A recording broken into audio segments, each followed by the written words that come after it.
Noticentro 1, CMI. Buenas noches, bienvenidos a las noticias. Los siguientes son los 3 hechos más importantes de hoy en Colombia. Un llamado a los colombianos a defender la institucionalidad del país, hizo el fiscal general de la Nación, Francisco Barbosa. Barbosa alertó por lo que llamó embeleco del gobierno de pretender anunciar una constituyente en 2024 y consideró innecesario que en materia de aplicación de justicia en Colombia se acuda a instancias internacionales. Vamos a ampliar esta noticia en nuestra emisión nacional a las 9 de la noche. Un hombre murió tras ser arrastrado por un arroyo y un domiciliario se salvó de morir en emergencias por arroyos en Barranquilla. El fatal hecho se presentó en el barrio Boyacá, en el suroriente de Barranquilla. Un hombre fue arrastrado más de 200 metros por la fuerte corriente de un arroyo. Vecinos del sector le lanzaron cuerdas que no pudo alcanzar por la fuerza del agua. Ampliación de esta noticia en nuestra emisión nacional a las 9 de la noche. Hay alerta entre las autoridades por una mayor erupción del volcán Nevado del Ruiz. Roca molida y vidrio volcánico molido están saliendo del cráter que cada día es más grande y más caliente. Ante la negativa de algunas familias de evacuar, Gestión del Riesgo pidió a las familias salir de sus casas, les insistió que lo hagan para evitar una tragedia. Hablaremos más de esta noticia en nuestra emisión nacional a las 9 de la noche. Las siguientes son las noticias más importantes del mundo hoy. Expresidente de Perú Alejandro Toledo se entrega a la justicia de Estados Unidos para ser extraditado a su país para enfrentar cargos por el escándalo Odebrecht. Avión de guerra ruso bombardea por error una ciudad en su propio país. 20 millones de personas alerta en Estados Unidos por un peligroso sistema de tormentas. La Corte Suprema de Estados Unidos mantiene libre acceso a la píldora abortiva. Presidente de Argentina anuncia que no aspirará a la reelección. Twitter se despide de las cuentas verificadas gratis y se arma el caos en la red. Con Claudia Palacios y Bianca Gambino. El expresidente del Perú, Alejandro Toledo, se entregó a la justicia de Estados Unidos para enfrentar su proceso de extradición por cargos de corrupción que deberá enfrentar cuando regrese al Perú, por los cuales podría ser condenado a más de 30 años de cárcel. Está pidiendo que le devuelvan el $1.000.000 de fianza que pagó para lograr su excarcelación en el 2019, cuando fue arrestado por primera vez. El expresidente peruano se presentó 35 minutos tarde y se libró de la prensa que esperaba su llegada a la sede de la Corte de San José. Alejandro Toledo Manrique ingresó a otro edificio y se puso a disposición de la justicia de Estados Unidos, que lo citó para ser extraditado a Perú por corrupción. Su llegada a la nación andina sería cuestión de días y tendrá que ingresar a un centro penitenciario para cumplir un arresto preventivo de 18 meses, mientras continúa su proceso por el que la Fiscalía ha solicitado 35 años de cárcel. Ante su inminente extradición, horas antes pidió a la justicia peruana durante una entrevista para la agencia EFE que no se permita su muerte en la cárcel. Lo único que pido es que no le corro a la justicia, pero le pido, por favor, no me maten en la cárcel. Déjeme luchar con nuestros argumentos. Toledo, de 77 años y quien se encontraba en prisión domiciliaria en California, era reclamado por la justicia de su país desde finales de 2017. Está imputado por presunta comisión de delitos de lavado de activos, colusión y tráfico de influencias con relación a contratos concedidos a la empresa Odebrecht para la construcción de la ruta interoceánica entre Brasil y Perú.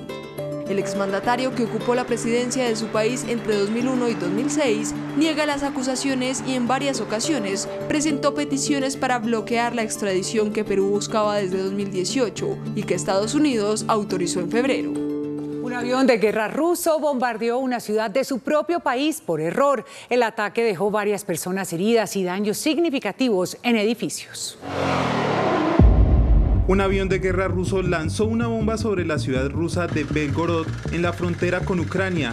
La bomba dejó un cráter de 40 metros de ancho y voló un automóvil contra un techo.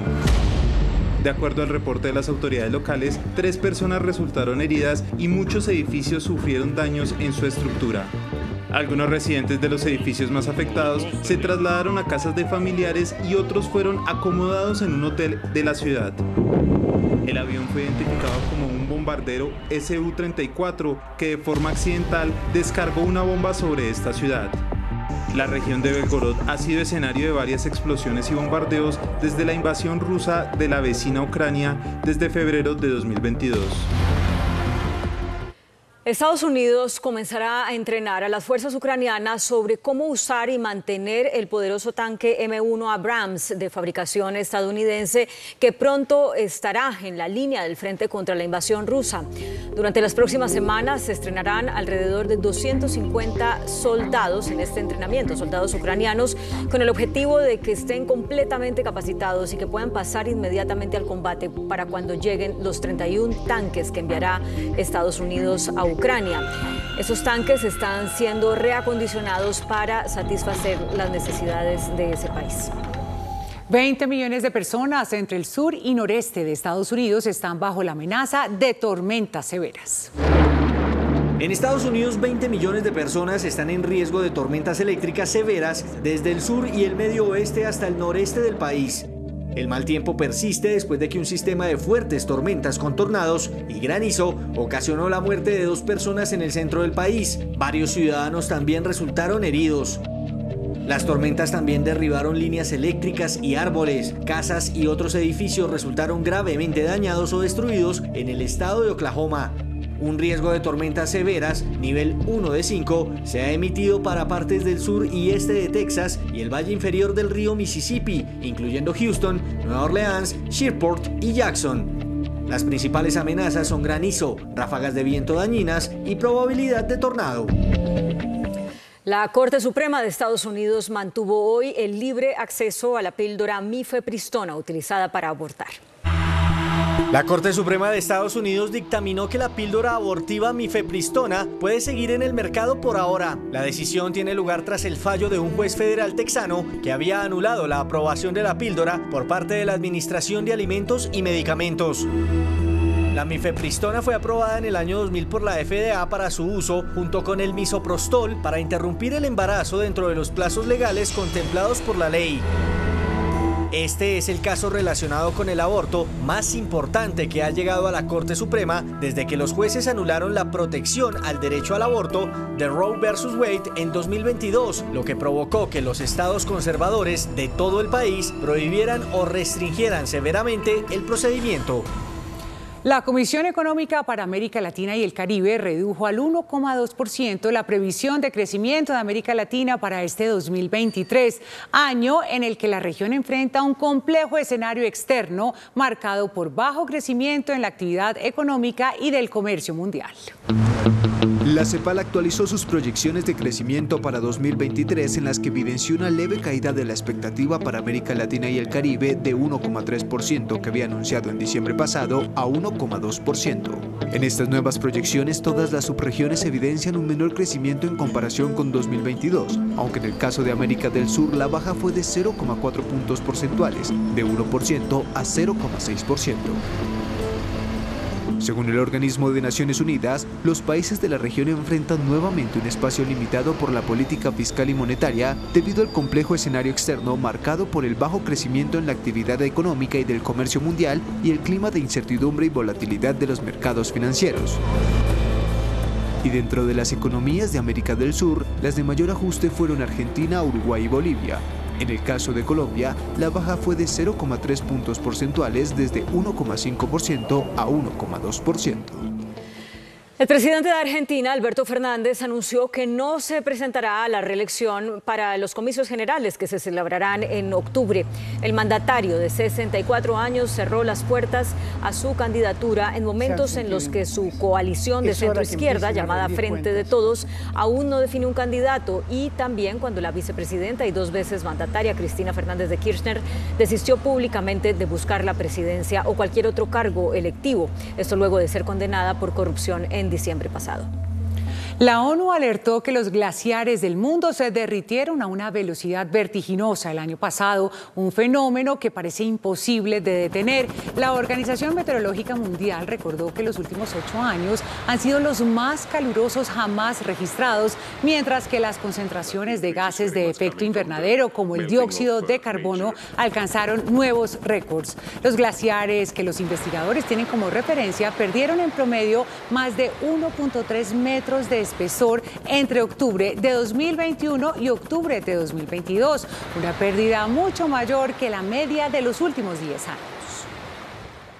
Renunció el ministro de Justicia británico, Dominic Raab. La renuncia de Raab se dio en el marco de la publicación del informe en el que se confirmaron las acusaciones contra él por acoso laboral a sus funcionarios durante su estancia en el cargo.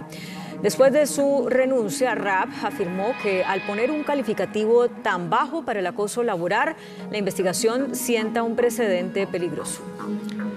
Nadie se salvó en Twitter. Todos los usuarios verificados perdieron hoy su insignia en uno de los cambios más drásticos de la plataforma. Así como se había anunciado previamente, la red social comenzó a eliminar la tradicional insignia azul de verificado de todas las cuentas existentes en la plataforma. Nadie se salvó de la decisión de Elon Musk, inclusive celebridades como el Papa Francisco y Bill Gates perdieron el representativo chulo azul. Uno de los únicos que la mantiene es Barack Obama, la segunda persona con más seguidores en la red por debajo de Musk. Sin embargo, ante el cambio del sistema, se desconoce si el expresidente estadounidense pagó el nuevo plan de la aplicación. Además de suscribirse a Twitter Blue, cada cuenta que aspire a tener el chulo azul debe tener un nombre y foto de perfil visible sin modificaciones recientes, contar con actividad en la red en los últimos 30 días, tener un usuario de al menos 90 días de existencia y debe cumplir con las políticas de privacidad de la compañía. Fue creado un avión hipersónico ecológico con el que se planea batir récords de horas de vuelo. La empresa aeroespacial suiza Destinus está desarrollando un nuevo avión hipersónico propulsado por motores de hidrógeno y que podrá completar un vuelo entre Alemania y Australia en tan solo 4 horas y 15 minutos. Un recorrido que podría durar por lo menos 17 horas con un avión normal. Tras efectuar una serie de ensayos con prototipo en miniatura, la compañía reportó que un segundo prototipo más grande, nombrado como Eiger, realizó una prueba de vuelo exitosa a finales del año pasado. El Eiger tiene la primicia de ser climáticamente neutral, puesto que utiliza como combustible hidrógeno líquido, cuya combustión no produce contaminantes. Esta aeronave está contemplada para utilizarse como avión de pasajeros y de carga. De acuerdo con sus diseñadores, se puede integrar fácilmente en la vida cotidiana porque no genera ruido y puede utilizar aeropuertos convencionales. Sin embargo, aún se desconoce cuántos pasajeros puede transportar. Muy buenas noches. Segunda parte de la entrevista con Margarita Rosa de Francisco. Si ustedes, por infortunio, no vieron la entrevista de anoche, le voy a pedir a la misma Margarita Rosa que me resuma, Margarita, en un minutico. ¿Ayer de qué hablamos? Lo que dijo ayer. ¿Qué dijimos ayer? ¿Quién es usted? Hablamos de Margarita Basola. ¿Por qué se siente Margarita Basola? ¿Por qué sola? Sí, hablamos de por qué o qué significa Margarita Basola, hablamos de la foto, de que al interpretar la foto del libro... ¿Por qué Basola? Porque voy sin que nadie me diga qué debo escribir o qué no. Por eso. Bueno, ahora entonces, Margarita.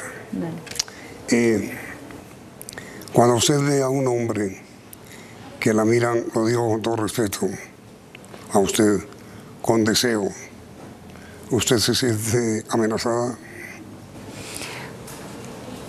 Pues me he sentido amenazada, sí, por el hombre que me desea sexualmente, pues yo creo que por todas esas cosas que pasaron cuando era pequeña, que me hace temer a los hombres, ¿no? ¿Sí? Hubo ciertos eventos, sí. ¿Le producimos temor? Sí, me producen, sí. ¿El hombre? Sí. ¿En serio? En serio. Me han dado miedo y y me ha costado. ¿Y entonces qué pasó con relacionarme con ellos? ¿Qué pasó con Wilfan de Bloch? Que, bueno, al fin y al cabo, un hombre de otro país con una gran inteligencia emocional, un hombre artista y muy centrado, un hombre con el que puedo hablar de lo que sea. ¿Llevas 14 años con él? Llevo 14 años, sí.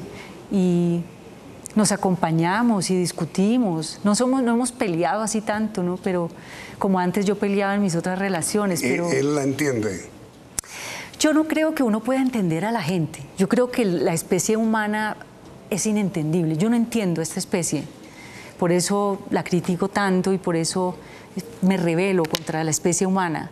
Porque no me parece digna de admirar, sobre todo por las cosas tan horribles que pasan y que hacemos y que pensamos, ¿no? El mal me hace dudar, me hace no admirar la especie humana.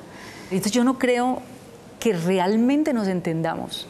A veces no tendría que... ¿Con su esposo? Sí, digo, no creo que lo que él haga sea entenderme, sino que me acompaña, acompaña, digamos, mi soledad, Y eso pasa en todos los matrimonios, muchas veces, si no casi siempre, el hombre o el esposo pues no entiende actitudes de su esposa. Las cosas no hay que entenderlas, y al contrario, no hay que entenderlas. Y eso debe ser así.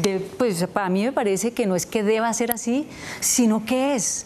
Uno no entiende las personas, realmente. ¿Y qué pasa cuando es mujer y no hombre?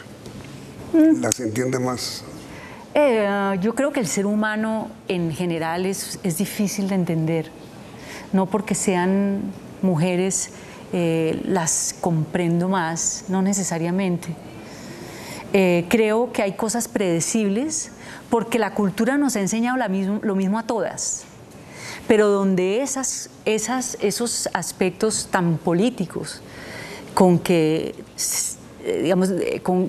han sido, digamos, dotaciones de la cultura, donde eso se fuera desarmando, seríamos unos seres formidablemente inexplicables, hombres y mujeres, y lo que haya en la mitad, pues. ¿Qué es más fácil? Hablo filosóficamente, Margarita, tener una relación con un hombre o con una mujer. Yo creo que es difícil las dos cosas. Es difícil. Digamos, en una relación con una mujer, creo que es difícil cuando las mujeres, por la razón que dije anteriormente, porque estamos todas codificadas igual. Entonces nos podemos casi que predecir las unas a las otras. ¿En serio? Yo creo. Entonces creemos que eso es tener más sensibilidad y que a la otra la entendemos. Pero entonces, pues sabemos que con la pisada ya sabemos que si viene de mal genio, si viene feliz, si no viene feliz. El hombre, digamos, el hombre de nuestra cultura no se mete con eso. No, pero entonces sí hay una identidad de género. Hay una identidad de género porque la cultura nos enseñó lo mismo a todas. Pero eso igual se puede desmontar. Por eso es que nos identificamos las mujeres entre todas, porque nos enseñaron la misma basura a todas. ¿Y por qué dice basura? Sí, pues porque por lo menos las mujeres de mi generación, yo creo que las muchachas que ya vienen ahora se están quitando todo eso. Se están liberando de muchas ataduras que nosotras las mujeres tuvimos en otras épocas, como no tener, ser criticadas porque tenemos una voz propia o porque nos vestimos de cierta manera, porque no cumplimos pues con esas normas que son tan aceptadas pues en estas sociedades. Tan demandadas. Aparte de su libro, usted dice: llevo 2 días encerrada leyendo a Pizarnik. Es Alejandra, la argentina. ¿Por qué la trajo tanto? Bueno, ella me la presentó Ana Piñeres que no está ya aquí en este planeta, y me da alegría ahorita recordarla porque ella fue la que me recomendó a Alejandra Pizarnik. Y lo que me recomendó fueron sus diarios. Yo no fui a la obra de Alejandra, sino a lo que dio lugar a esa obra. Eso para mí fue como revelador. Impactante. Impactante, y es un libro así como de 900 páginas, pero yo me encerré 5 días a leer a esa señora con locura, porque me impactó el pensamiento tan elaborado de una mujer tan joven, una artista del pensamiento y de la poesía, una mujer que era toda ella poesía, y se murió de poesía. Se murió de eso, porque además se le acabaron los recursos literarios. Ella dijo que ya se le habían acabado todas las palabras para decir su angustia, que era muy potente. ¿Qué es lo que hace filosóficamente tan distinto a un hombre de una mujer? Filosóficamente, yo creo que lo que hace la filosofía con esta cuestión de los géneros es preguntar de dónde vienen esas construcciones. La filosofía siempre lo que hace con todo es preguntar cuáles son los fundamentos, qué origina, qué es lo que origina la moral, qué es lo que origina la vida política, qué es lo que origina los géneros, que además son el resultado de una acción política, lo de los géneros.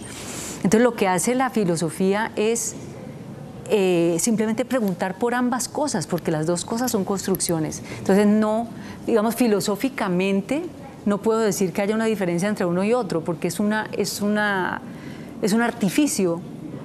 Es un artificio que tiene diferente nombre, digamos, y se le ha dicho que este artificio se llama hombre y este otro artificio se llama mujer, y con eso hay que vivir, hemos tenido que vivir en Occidente. ¿Usted cree en la verdad?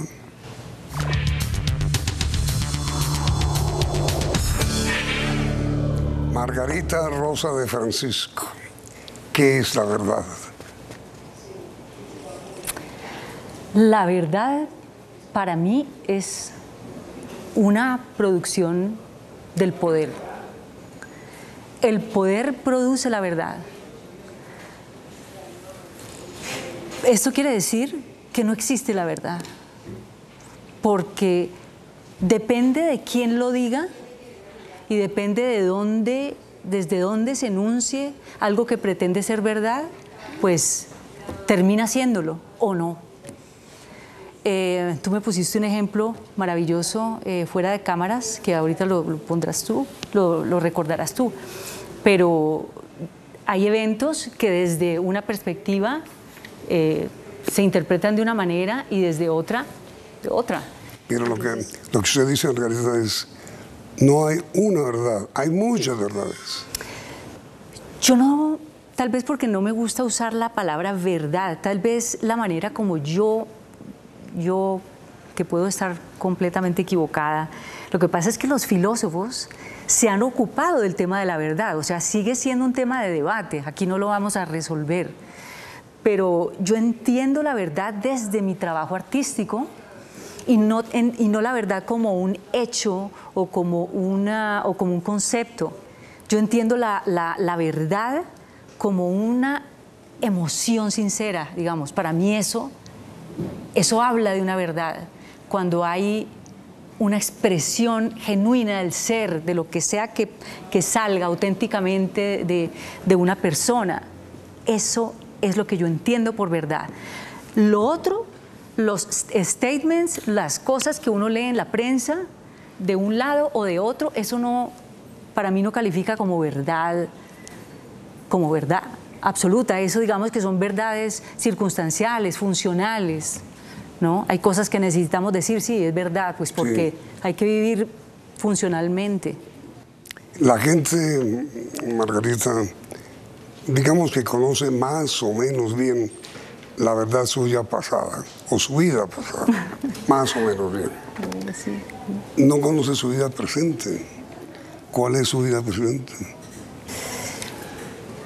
Bueno, yo no creo que conozcan bien tampoco mi vida pasada, porque sí, lo que la gente tiene o recibe de mí misma es su propia interpretación, ¿no? Mira, a ver, entonces, primero. Pero bueno, mi vida, vamos a ver, la pregunta es sencilla. No, pero entonces, mire, para la gente que no conoce bien su pasado, ¿usted está arrepentida de su pasado?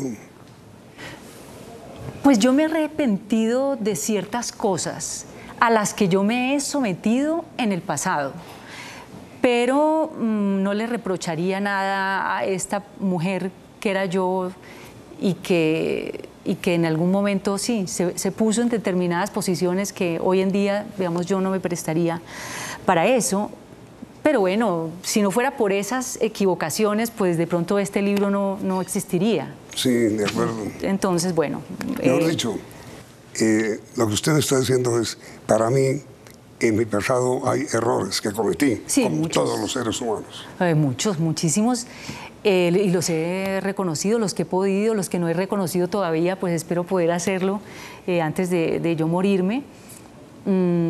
Pero sí me arrepiento de esos errores, de algunos, sí, muchos.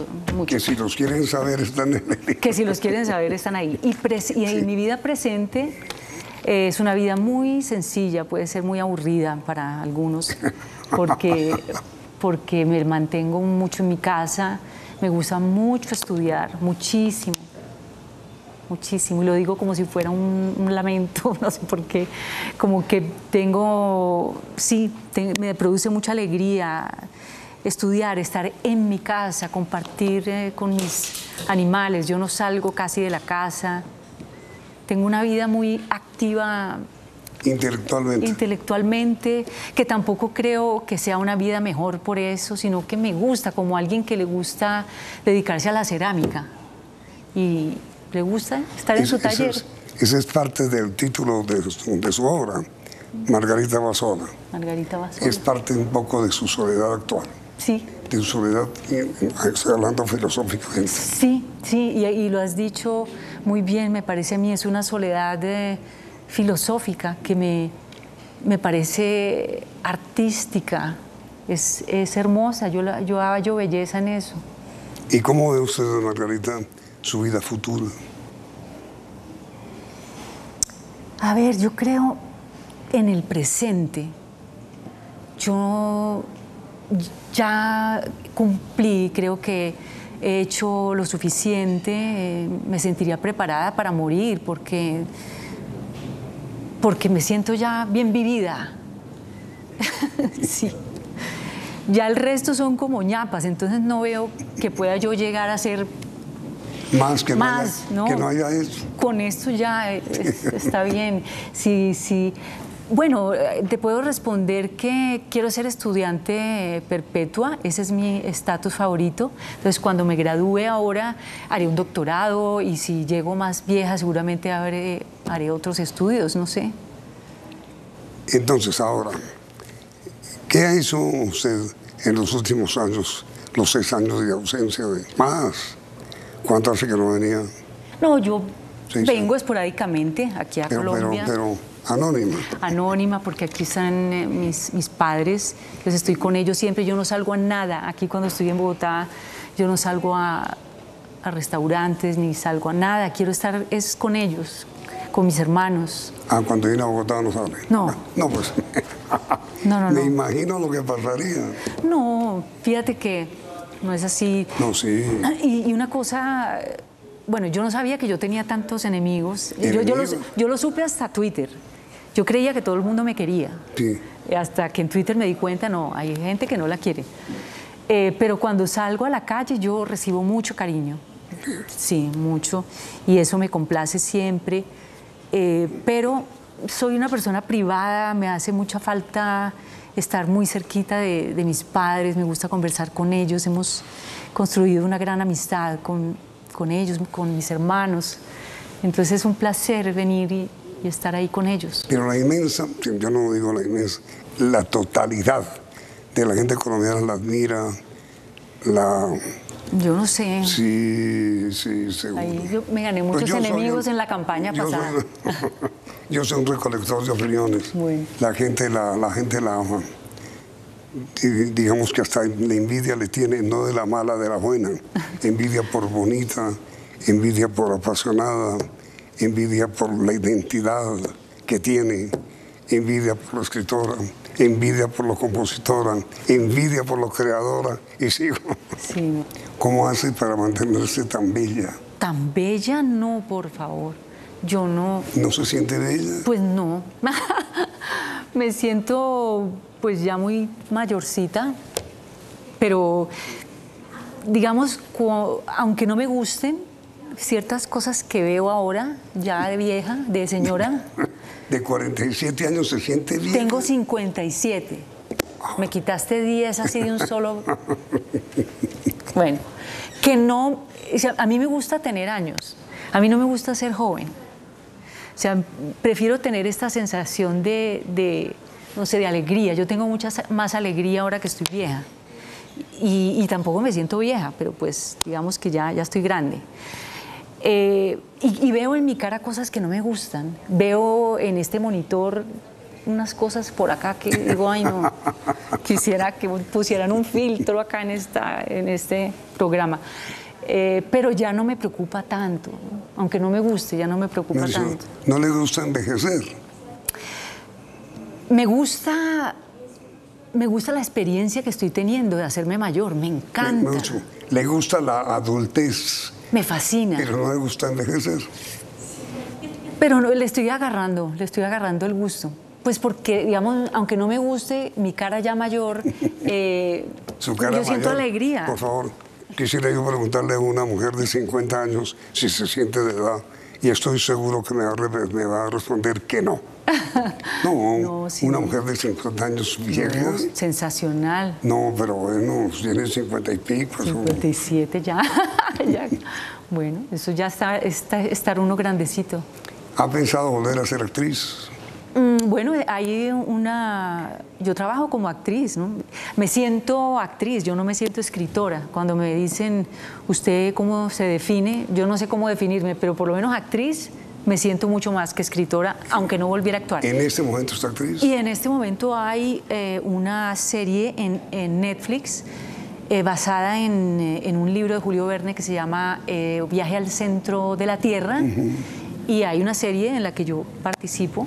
¿La estás haciendo? La acaban de lanzar. Y una película... ¿Ya la terminó? Ya la terminé, sí. Y está ahorita ya en... ¿No la han estrenado? La pueden ver, si en Netflix, no, en Disney Plus, por favor. En Disney Plus. Ok. Sí, ahí está, sí. Ahí está. Y la otra, acabo de terminar una película en Italia, donde tuve que aprender a hablar en italiano romano. ¿Y la está haciendo? La acabo de terminar el año pasado. ¿Se llama cómo? Se llama El Paraíso. ¿Y de qué trata? Bueno, es una señora como muy estilo Larranga, una señora que vive hace 30 años en Roma, en las afueras, y a la casa de esa señora que yo interpreto llegan las mulas del narcotráfico a descargar sus cosas. Droga. Y ella, sí, droga, y ella es la que cocina la cosa, tiene una relación terrible con su hijo, es una cosa como muy buñuelesca esa película. Con un guión extrañísimo, a mí me interesó. ¿Ya terminó? Ya terminé, sí. Pero me demoré como un año preparándome para el personaje. ¿Quién la dirige?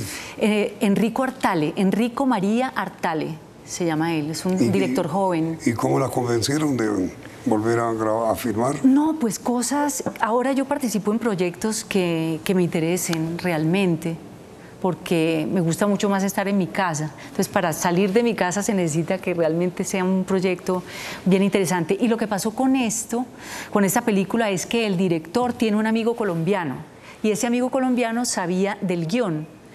Y le dijo, yo le tengo la actriz para este personaje, porque él había visto La Ranga, que yo la tengo en YouTube. Y dijo, vea en YouTube a La Ranga y verá que a usted le va a parecer que ella puede hacer ese personaje. Y efectivamente fue así, tan fue así que no tuve que hacer casting para esa película. ¿El director la vio?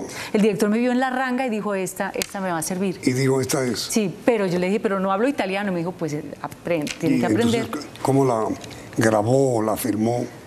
Pues tuve que tener un coach durante un año para hablar ese italiano de los suburbios. ¿Pero lo podía hablar? Pues lo podía hablar, bueno, pegada del guión, ¿no? Sí. Pegada, y aprendí ya a comunicarme un poco, pero... ¿Sí? Sí, lo lograba. ¿Y la estrenan? La estrenan no sé cuándo, porque es una película muy de festival, entonces está haciendo cola en los festivales. Va a debutar en festival. A ver si en O Venecia o... Exacto, en alguno de esos. Ay, pero qué bueno. Sí, bueno. Entonces, ¿y ahora qué sigue? Y ahora no sé. No, sí, no sigo en mi universidad por el momento. Pero sigue siendo actriz usted. Yo soy actriz, sí. Sí, y bueno. ¿Y esto qué significa? Estas son cosas, es que yo escribo desde que aprendí a escribir. La escritura no es nueva para mí. Tengo una relación estrecha con el lenguaje, con la palabra, y yo creo que voy a seguir escribiendo. Yo creo que de pronto mi tesis de grado puedo convertirla en un libro. La desacademizaré un poco, a ver si la puedo convertir en un libro. A uno un libro le deja en general la sensación de que esta es parte de una especie de diario que está usted escribiendo. ¿Es así? Pues ese diario lo tengo parado. Pero lo está escribiendo. En este momento no estoy escribiendo nada. Pero hay cosas que no terminan. Hay cosas que no terminan, claro. Porque siempre, bueno, he estado acostumbrada a dar cuenta de las cosas que siento y que me interesan, de las cosas que me inquietan y que me asombran. Entonces eso me hace escribir, y yo creo que eso sí lo seguiré haciendo. No sé si para hacer un libro parecido a este, trataría de hacer algo diferente si fuera el caso. Margarita Rosa de Francisco va a estar en la feria firmando libros. Sí, señor. No me diga. Voy a estar en la feria. ¿Cuándo? ¿Cómo? Bueno, voy a estar el sábado a las 7. El sábado, es decir, mañana. Mañana voy a estar a las 7 de la noche. A las 7 de la noche con Yolanda Reyes, conversando con ese mujerón que es Yolanda Reyes. Sí. Con ella, pasado mañana, que es domingo, voy a estar con Sandro Romero Rey conversando también en el marco de la feria a las 3 de la tarde. A las 3. Y el lunes voy a conversar con Carolina Sanín en la librería Lerner a las 5 de la tarde. Invitados todos. Sí. Margarita Rosa de Francisco no sabe el amor que le tengo. Divino. Muchas gracias por verme. Y a ustedes, televidentes, gracias por la sintonía, y los invito a que continúen aquí. Noticentro 1. Sí. Noticentro 1, CMI. Feroz andanada del fiscal general contra el presidente Petro. Dice que ojalá no nos vayan a meter en lo que llama embeleco de una constituyente. Fiscal rechaza petición del presidente Petro ante la ONU de comisión de investigación. Comisionado de paz pide tregua a disidencias de las FARC. Secuestro aumenta 103% en el país, denuncia Ministerio de Defensa. Se desploma erradicación. Solo se han destruido siembras en 2.700 hectáreas en primer trimestre. Crecen denuncias por acoso sexual en colegios. Sede de la Universidad Pedagógica en Bogotá se cae a pedazos. Sindicatos de fiscalía denuncian ante el Congreso malos manejos y desorden administrativo en esa entidad. DIAN persigue irregularidades en facturas electrónicas. Macabro crimen de un enfermero cubano. Con Claudia Palacios y Bianca Gambino. Iniciamos nuestra segunda hora de noticias. El fiscal general Francisco Barbosa lanzó duras críticas contra el gobierno nacional. El funcionario hizo un llamado a los colombianos a defender la institucionalidad del país. Calificó de embeleco el hecho de que el gobierno pretenda anunciar una constituyente el año entrante. Además, hizo una férrea defensa del papel de la Procuraduría. El fiscal Barbosa cuestionó los cambios que estima se gestan desde el gobierno nacional para diferentes entidades del Estado, sobre todo para las que ejercen algún tipo de control y vigilancia. No nos va a quedar nada de estas discusiones si no defendemos entre todos entre todos la institucionalidad colombiana. Que no nos vayan a sorprender el próximo año con el argumento de que no le sirvió la Fiscalía, de que no le sirvió la Procuraduría, de que no le sirvió el Congreso de la República, de que no le sirvieron las Cortes y nos vayan a meter en un embeleco de una constituyente. Ojo con eso, porque en ese sentido, si eso se produce, todos tenemos que hacer un frente común para proteger las instituciones colombianas. Consideró innecesario que en materia de aplicación de justicia en Colombia se acuda a instancias internacionales. Tampoco podemos admitir ni permitir en Colombia la solicitud de comisiones de Naciones Unidas para investigar. ¿Qué creyeron? ¿Que en Colombia la justicia es una justicia de opereta? ¿Que esto es un sainete? ¿Que esto es una zarzuela? ¿De dónde acá vienen a pedir comisiones de investigación de Naciones Unidas? Defendió también el papel de la Procuraduría como el ente que vigila disciplinariamente a los servidores públicos y castiga a los corruptos. Este cuentico de querer acabar la Procuraduría General de la Nación es una ofensa también a la institucionalidad colombiana, porque la Procuraduría lleva 200 años en este país y cumple unas funciones. Suprimir las funciones a la Procuraduría General implica permitir que la corrupción pueda seguir avanzando. Igualmente, advirtió de estrategias jurídicas para buscar mayoría en la Corte Suprema de Justicia. No podemos permitir salas de anticorrupción en la Corte Suprema de Justicia, que no es otra cosa que una treta para cambiarles las mayorías y para que las labores electorales terminen siendo resueltas de otras formas dentro de la Corte, sobre todo con magistrados elegidos por el Congreso. Es una manera de alterar el mecanismo de la cooptación que ha sido útil, muy útil para la Corte Suprema de Justicia y para el país. En el Congreso de Derecho Laboral y Seguridad Social, celebrado en la Universidad de la Costa, el fiscal rechazó igualmente la creación de una Corte Agraria que consideró sería para alterar las competencias de la Corte Suprema de Justicia, salas civil y agraria.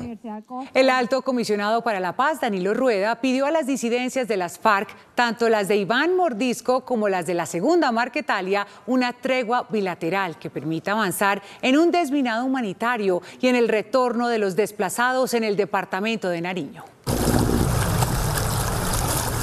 Desde todos los sectores y especialmente desde las comunidades, se oye la voz que llama a una tregua urgente que defienda la vida y los derechos de los indígenas y las comunidades negras del Alto Mira y Frontera y de todo el departamento.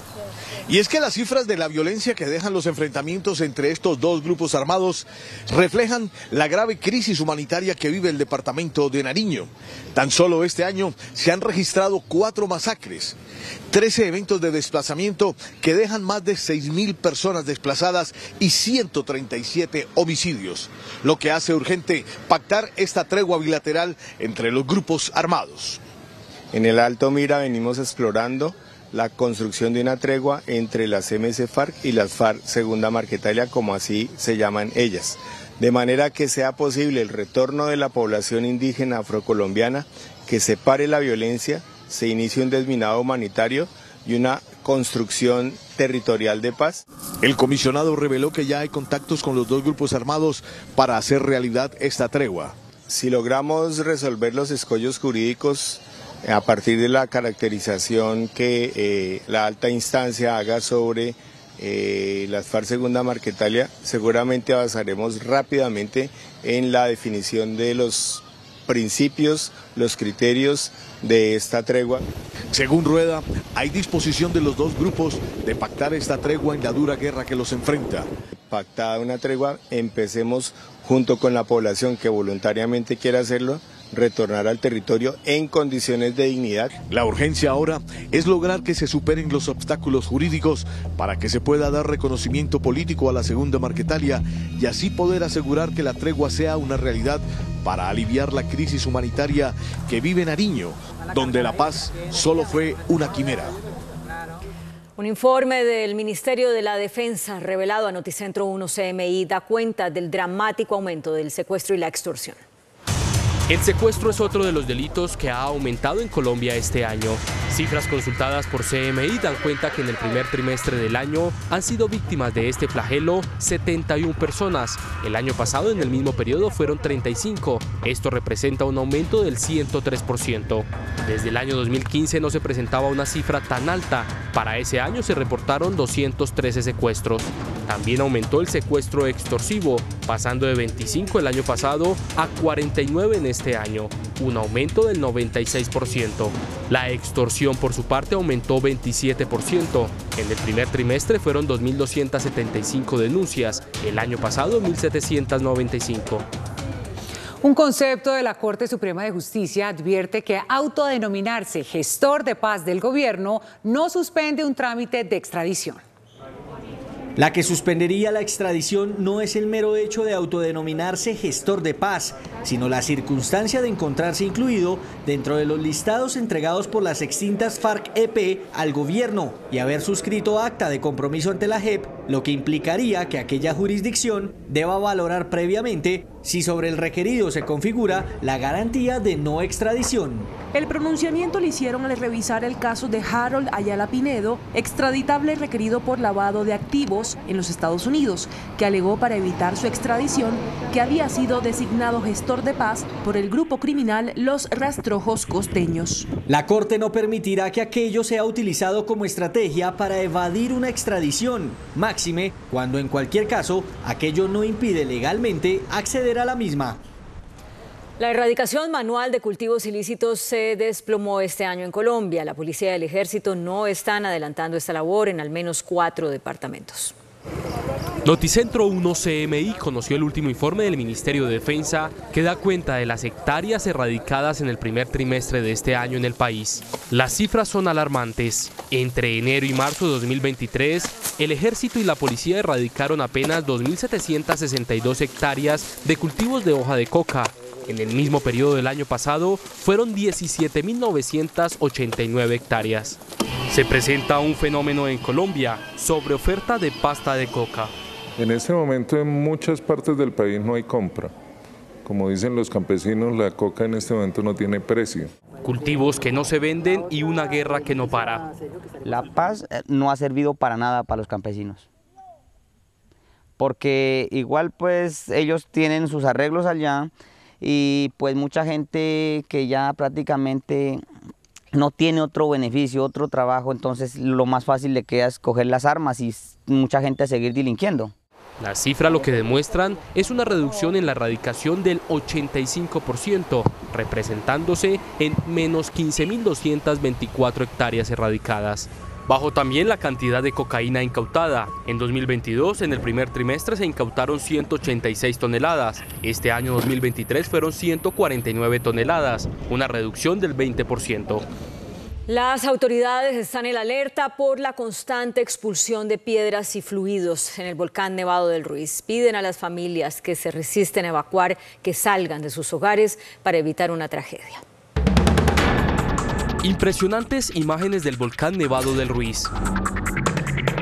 La Fuerza Aérea Colombiana sobrevoló este imponente volcán.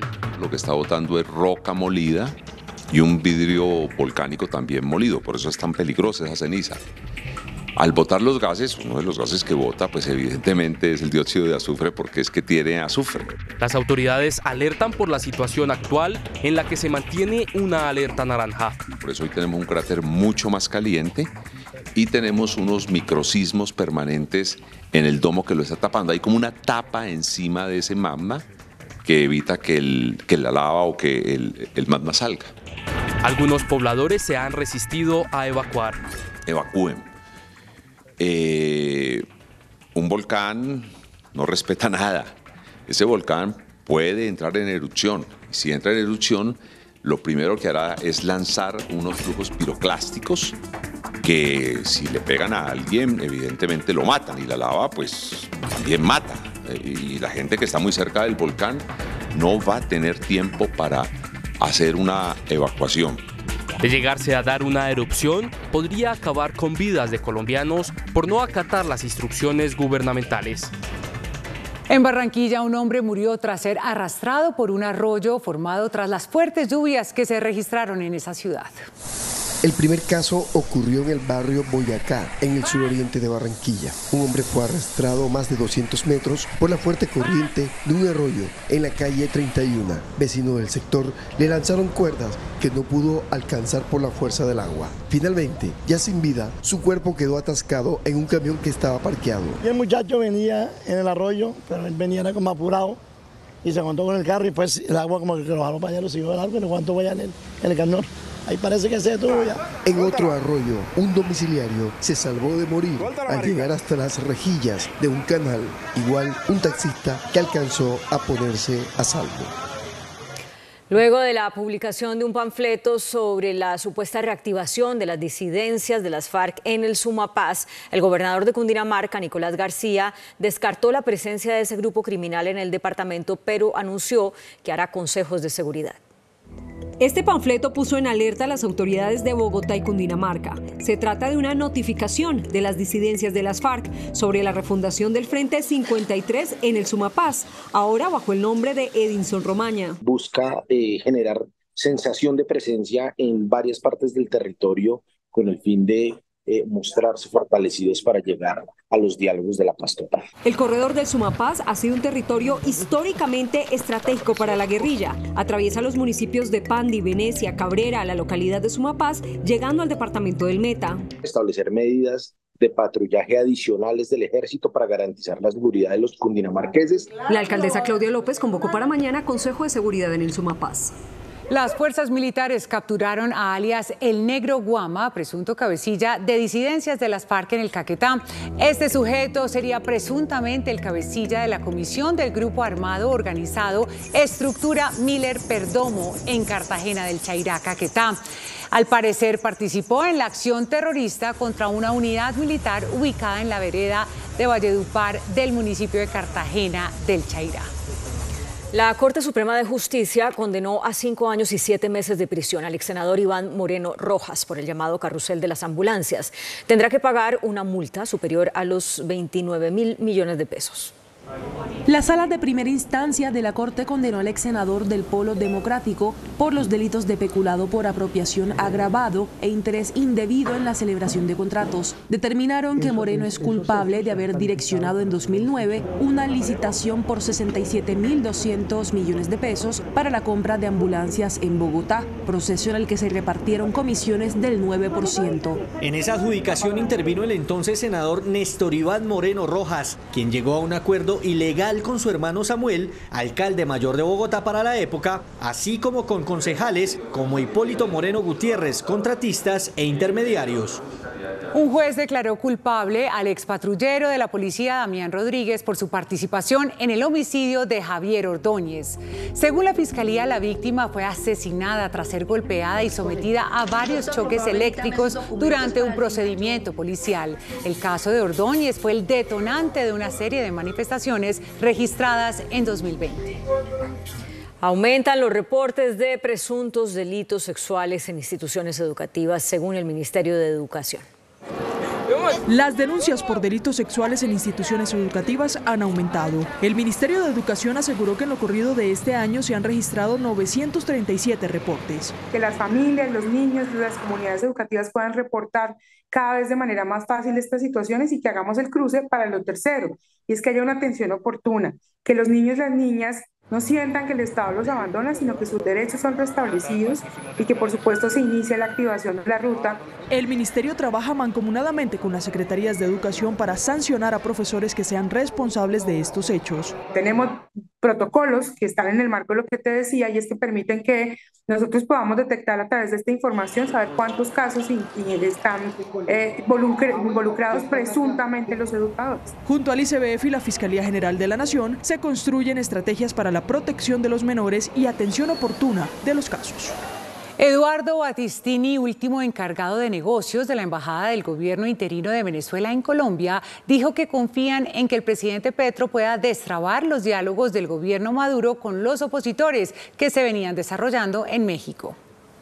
Desde la oposición venezolana ven la cumbre de Venezuela como la discusión política que hacía falta para lograr el camino a las elecciones en ese país. Y es que este sábado se reúnen la oposición venezolana con el presidente Gustavo Petro, previo a esta cumbre. El presidente Petro, como lo he dicho yo en varias oportunidades, tiene muy buena fe en crear este espacio, porque como lo ha dicho el mismo presidente Petro, las conversaciones en México se han trabado, y se han trabado, entre otras cosas, por la indisposición del régimen de Nicolás Maduro de continuar adelante con la negociación.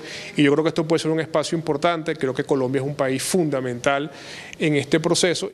A la oposición venezolana le parece clave la participación de los cancilleres de diferentes países y de Estados Unidos especialmente. Pero en especial la de los Estados Unidos, porque Estados Unidos también tiene en su poder una posibilidad de, habiendo un proceso de democratización en Venezuela, poder también coayudar a que pueda haber una salida democrática en el país. Ven este encuentro clave para la paz total. El ELN ha hecho de nuestro territorio su santuario, donde se siente protegido, donde se siente reforzado, donde se ha hecho dueño del negocio del arco minero que le ha permitió construir con mucha más fuerza lo que es su organización, y sin duda alguna en ese esfuerzo que está haciendo el presidente Petro por lograr la paz total en Colombia es fundamental también el tema de Venezuela. Están preocupados los comerciantes de Cúcuta debido a que las bandas de extorsionistas están buscando información de sus víctimas en Internet.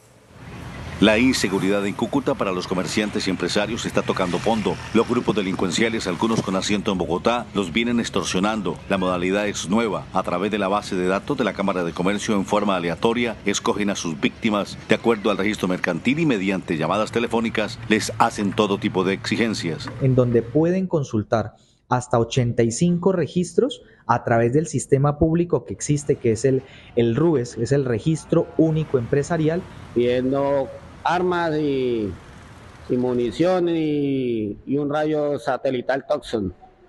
Y empezaron, y como yo le dije que yo no podía sacar nada de eso, y a dónde iba a comprar eso, entonces que necesitan era dinero. La alarma es constante en la capital fronteriza. En menos de 15 días van 3 hechos violentos contra comerciantes por no pagar extorsiones. La Corte Constitucional tumbó una norma que establecía la cancelación de las cédulas de ciudadanía para aquellos colombianos que adquieran otra nacionalidad.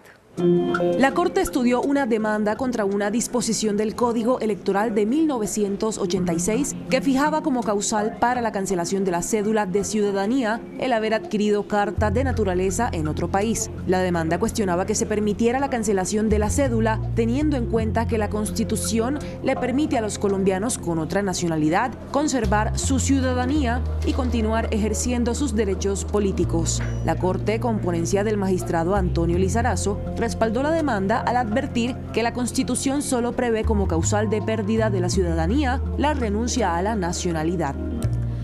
La Jurisdicción Especial para la Paz investiga la posible disposición de cadáveres en una finca que pertenece al exgobernador de Sucre, Salvador Arana. Salvador Arana, antiguo diplomático en Chile, fue condenado a 40 años de prisión por el asesinato de un exalcalde y por la conformación de grupos paramilitares. La JEP indaga si en una finca de su propiedad en el municipio de Sampués hay cuerpos o restos de desaparecidos en fosas comunes. Advierte la JEP que hay versiones periodísticas sobre el presunto funcionamiento de un campamento paramilitar en aquella época del bloque Héroes de los Montes de María en la mencionada finca. Directivas de la Universidad Pedagógica lanzaron un angustioso llamado al Gobierno Nacional por el grave deterioro de la infraestructura de la sede de Bogotá del centro educativo. A pedazos se cae una de las universidades públicas más importantes del país. Paredes agrietadas, salones inundados, techos colapsados. Este es el estado de las instalaciones de la Universidad Pedagógica Nacional. No es justo y le estamos diciendo a la sociedad del Estado, ya no podemos seguir cumpliendo con esas metas de formar los mejores maestros del país en estas condiciones y sí necesitamos una ayuda urgente. Si esto no se interviene rápido vamos a tener que cerrar varias sedes. Sus edificios, todos, son el reflejo de un abandono de más de 30 años. En caso de un sismo esto colapsa. La crisis es de tal proporción que los salones de música son insonorizados con cubetas de huevo. Cada vez que llueve, en las oficinas tienen que abrir sombrillas. Hay varios salones inhabilitados por el riesgo, lo que ha generado hacinamiento. Tenemos 4 metros por estudiante cuando el promedio nacional son 8 metros por estudiante. Para arreglar los edificios más críticos de la universidad se necesitan 170.000 millones de pesos, pero el presupuesto anual para este propósito es apenas de 4.000. Estamos sacando un peso de aquí, un peso de allá y tapando huecos literalmente, pero tapamos uno, se nos tapa otro, pero no tenemos la posibilidad de una intervención estructural y de fondo. De cara a la discusión del Plan Nacional de Desarrollo, el rector lanzó un SOS para que le asignen recursos por 80.000 millones para comprar 3 edificios y reparar la emblemática universidad que se desmorona poco a poco. El Congreso de la República escuchó las denuncias de los sindicatos de la Fiscalía sobre malos manejos y desorden administrativo en la entidad. En una audiencia pública en la Comisión Séptima del Senado se habló sobre el presunto incumplimiento de la Fiscalía de Francisco Barbosa para acatar el fallo del Consejo de Estado que ordenó crear 17.000 cargos por concurso de méritos. Los cargos del Estado son por carrera administrativa. Entonces, el tribunal falló a nuestro favor en el sentido que la Fiscalía tiene que convocar a concurso. Y en segunda instancia, el Consejo de Estado también avaló lo que hizo el Tribunal de Cundinamarca. En la audiencia, congresistas manifestaron su preocupación por el manejo administrativo de la Fiscalía. El fiscal se ha pasado por la faja más de 6 órdenes que diferentes jueces han proferido diciéndole que tiene que haber un plan para garantizar estos 17.000 cargos de planta. Varios de los sindicatos también denunciaron sobre una presunta masacre laboral de funcionarios que estaban cerca de pensionarse. La Dirección de Impuestos y Aduanas Nacionales, la DIAN, en operativos de control detectó irregularidades de facturación electrónica en más de 1.600 establecimientos comerciales. Durante este jueves y viernes se adelantó la jornada de seguimiento a establecimientos comerciales para determinar tanto la implementación como el buen uso de la factura electrónica. Esto ha llevado al inicio de procesos jurídicos, incluso al cierre de al menos 1.600 establecimientos en todo el país. Lo que sí tenemos claro es que al menos un 25% de las visitas que hemos hecho, de los obligados a facturar, tienen alguna inconsistencia, o sea, no están facturando con el lleno de los requisitos o están colocando barreras para la entrega de la factura. En lo corrido del año se han realizado más de 13.000 visitas integrales y de control de facturación a sectores como servicios de salud, restaurantes, bares y gastrobares. Nos hemos encontrado que en muchos casos nos dicen es que no me permite generar la factura si no le pido todos esos datos al contribuyente, si no le pido el RUT actualizado, requisitos que en ninguna parte están señalados que deban solicitarse. Se hace un llamado a los consumidores y usuarios a exigir la factura electrónica. La Contraloría General advirtió sobre el riesgo económico que representan las obras inconclusas en el departamento del Cesar.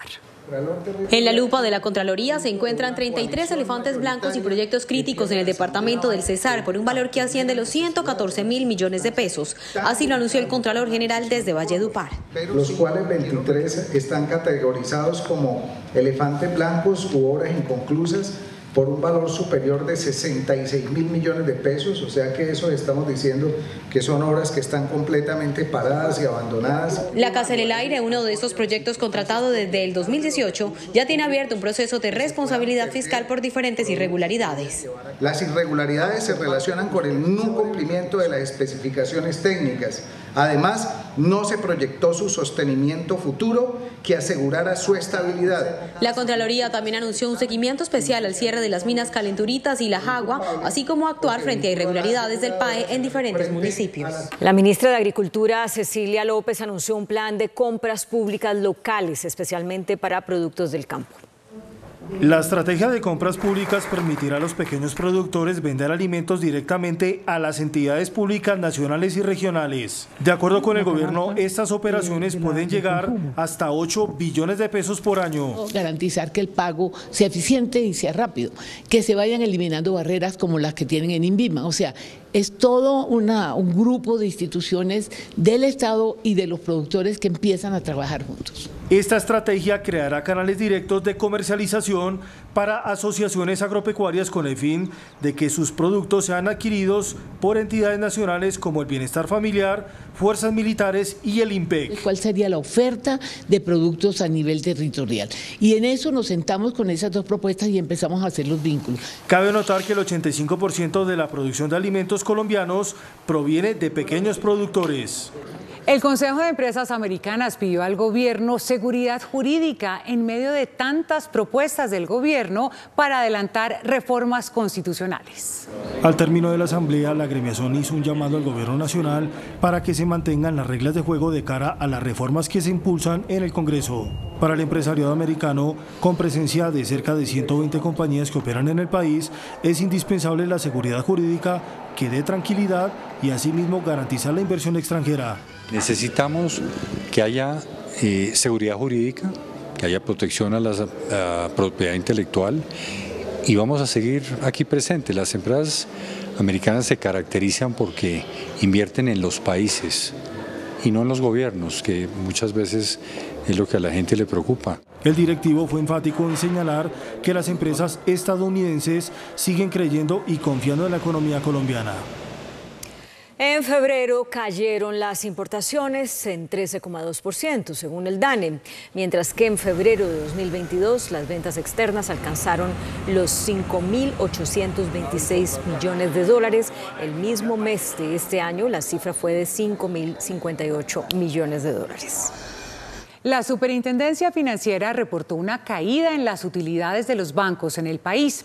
De acuerdo con el reporte de la entidad, las ganancias de estos establecimientos de crédito alcanzaron los 1.5 billones de pesos en febrero de 2023, lo que significó una disminución del 30% frente al mismo periodo del año anterior. La Corte Constitucional tumbó una norma que establecía un trato discriminatorio al referirse a las personas normales y las personas discapacitadas. La disposición que se cae aparecía en una norma de 1997 que establecía que todo billete o moneda que emita el Banco de la República debe ser distinguible por personas normales y por personas en discapacidad. El índice de capitalización de la bolsa que mide el comportamiento de las 25 principales acciones cerró a la baja. El índice selectivo MSCI Colcap de la Bolsa de Valores de Colombia bajó 2,32% a 1.215 puntos. La acción del Grupo Aval fue la que más subió, con una valorización de 3,43% a 563 pesos con 70 centavos. La acción de Ecopetrol fue la que más bajó, con una pérdida de 7,94% a 2.320 pesos. La acción preferencial de Bancolombia fue la más negociada de la jornada, al movilizar más de 13.000 millones de pesos, con una variación negativa de 1,99% a 31.450 pesos. El dólar cerró a la baja. Indicadores económicos en Noticentro 1 CMI. La tasa representativa del mercado que regirá hasta el próximo lunes será de 4.523 pesos con 64 centavos. Los profesionales del cambio compran la divisa en promedio en 4.440 pesos y la venden en 4.500 pesos. Un euro cuesta 4.962 pesos. La libra de café en Nueva York se cotizó a $1.94. El azúcar se transó en 24,92 centavos de dólar la libra. El barril de petróleo WTI se cotizó en $77.94. La referencia Brent para Colombia se cotizó en $81.72. Una acción de Ecopetrol cuesta 2.320 pesos. Tras la autorización para modificar la reserva Thomas van der Hamen, les explicamos cómo será la intervención para ampliar la avenida Boyacá hasta Guaymaral. Es dolorosa la decisión de hacer una sustracción de la van der Hamen. Es la única opción viable. El plan es quitarle 20 hectáreas para descongestionar la zona norte de la ciudad, ampliando la avenida Boyacá desde la avenida Polo hasta Guaymaral. Es un perfil vial de 69 metros, son alrededor de 12 carriles. Haremos uso del recurso de reposición que tiene la decisión de la CAR. La vía de 12 carriles atravesará la reserva en dos tramos, uno que va desde la calle 215 hasta la avenida Polo y otro otro que va desde la avenida Polo hasta Guaymaral. El sistema constructivo permite que esa cicatriz sea lo menos invasiva posible. Van a tener pasos de fauna, pasos de agua. Sería evaluar si puede ser elevada, por ejemplo, el tipo de materiales. La compensación de 60 hectáreas no serán adicionales a la reserva, sino dentro de ella, al lado de la nueva vía. El daño que ocasiona quitarle esas 20 hectáreas a la reserva es tan grande que necesito compensar interviniendo 60. El distrito alista la sustracción de nuevas hectáreas para la vía Subacota. Un macabro asesinato se registró en las últimas horas al sur de Bogotá. Un ciudadano cubano perdió la vida en medio de un robo a su apartamento. Una llamada al radiooperador del cuadrante alertó a las autoridades sobre la desaparición de Orlando Chaviano, un hombre de 54 años que trabajaba como enfermero jefe de la Secretaría Distrital de Salud. Al ingresar al apartamento ubicado en el 7º piso, las autoridades encontraron al sujeto amordazado y atado de manos y pies. Se llama al Cuerpo Técnico de Investigación para que realice la inspección técnica a cadáver. Ellos son quienes a partir de este momento pues toman la investigación del caso. Las autoridades confirmaron que al sujeto le habrían amputado la primera falange de un dedo, presuntamente para desbloquear con su huella una caja fuerte en donde tendría unos dólares. Hay una noticia al cierre. La Superintendencia de Industria advirtió a las aerolíneas Avianca y Viva que podría terminar anticipadamente la investigación por prácticas restrictivas a la competencia si establecen un sistema de garantías en favor de los usuarios y si las dos empresas reembolsan los dineros cobrados a los usuarios afectados por la suspensión de operaciones de Viva.